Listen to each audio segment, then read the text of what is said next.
Uh, I just filmed or uploaded a video, and I named it "A Crown of Thorns." And it's been uploaded, and I had birth certificates of the twins, which they gave me that identity of Peggy Vinci. I married the Childers when I was kidnapped from Buckingham Palace in '41, and brought to Moulton, Alabama, and given the name of a deceased twin. Both of them were. And I grew up to find out my real name is Margaret Ann Windsor. I found out in '83. Victoria II, the legal heir to the British crown. And my father had, King Edward VIII was married to my mom legally, George O'Keefe's sister, Claudia Ruth O'Keefe Windsor. She was a commoner and Catholic, and part of my family didn't like it.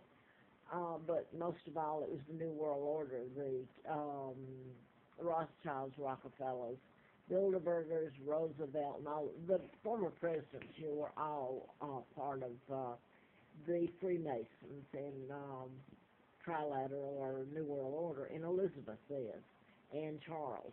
But my own uncle helped Joseph Kennedy, ambassador, and all these people take down my father, his own brother, and lie to do it and put a 99-year seal on it, and then kidnap me, the real monarch, and put me in a pigsty in Moulton.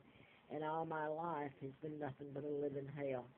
And every law that you can think of broken against me and my sons, and the pain and suffering my mom and dad went through trying to get me back. And their money depleted. Elizabeth and her father are using it, and then Diana, and so forth and so on. All the brood. I'm not taking out pictures there because of this video that I just uploaded. I'll make this Crown of Thorns too. You can't hear it, so I don't know why. You may not can hear this one either. I don't know what happened, but anyway. I showed where the birth certificates were just marked through to the state of Alabama, and the date given me was put on top of it. It was different years, and I showed where Brits came over when I'm using the Dempsey name, like in support of me. And on the left side of it, in the Fincastle paper in November of, I believe it was '97, was when they had the dresses and the limos down at the Hotel Roanoke of Diana. And I'm the real monarch. I'm sitting on top in the winter, freezing, starving, and I do mean freezing and starving. It's Willhart Knob and Troutville near Roanoke. Now, that being said, they have put antifreeze in me April the 1st of '80. And then illegally took me across the state line. It was a fiasco, where I passed a background check by the Sheriff Patterson, and then worked for the District Attorney Simpson. If you did a background check on me, you would see nothing but lies. I can't even use my real name.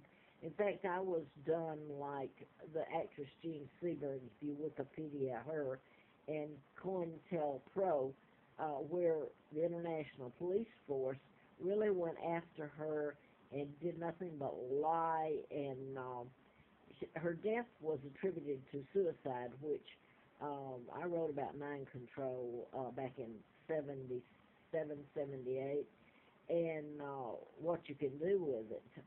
Make people deaths appear of natural cause, make people go out and commit murders or whatever the person doing the controlling and programming want them to do. The person doesn't even know it, that they're getting it, but that's what they did to Jean Seberg.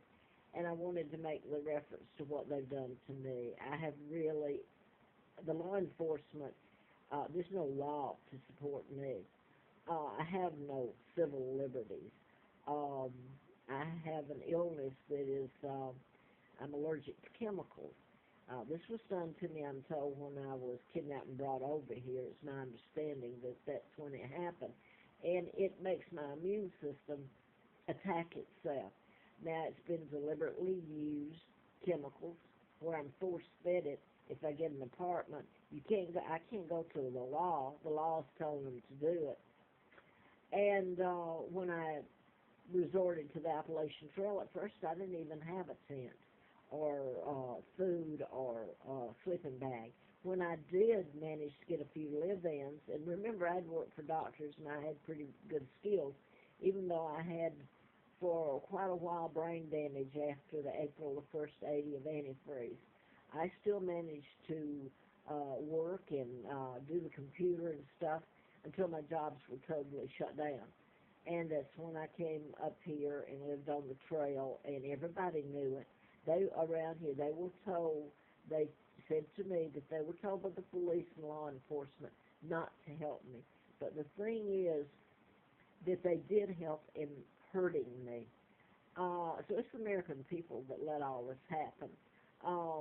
The agency, I had a letter from the FBI, and I've said this in prior tapes, of an ongoing investigation. Well, the ongoing investigation is where they have done the mind control murders and had me telling about it while I crawled to stay alive, and they used my illness against me, chemical sensitive, and made me look like a fool, really, a bag lady, everything but who I am. So, that being said, that's enough. I've put the tapes, videos prior on there if anybody cares to see them, and I've put the picture of Elizabeth and her father, George VI, who helped take down his own brother and kidnap me, the real monarch, and then they're living good, what money and power will do, along with the Kennedys and the New World Order that's in place, and that would include Obama. He's even done a video saying that. So if you saw Michelle Obama sitting in the middle of the Appalachian Trail trying to keep her things together, could hardly walk from being soaked in chemicals and the inflammation from it if she had that illness. I do, and that's what they've done. Take out my kidneys, my heart, my veins, my liver, my lungs. If you saw her or Caroline Kennedy sitting in that condition, you would be appalled. Every TV station network would tell it. And yet I've lived, I'm 74, almost 75 now. I can't walk, and it's not going to stop unless this whole mess is told and Americans held accountable for its crime.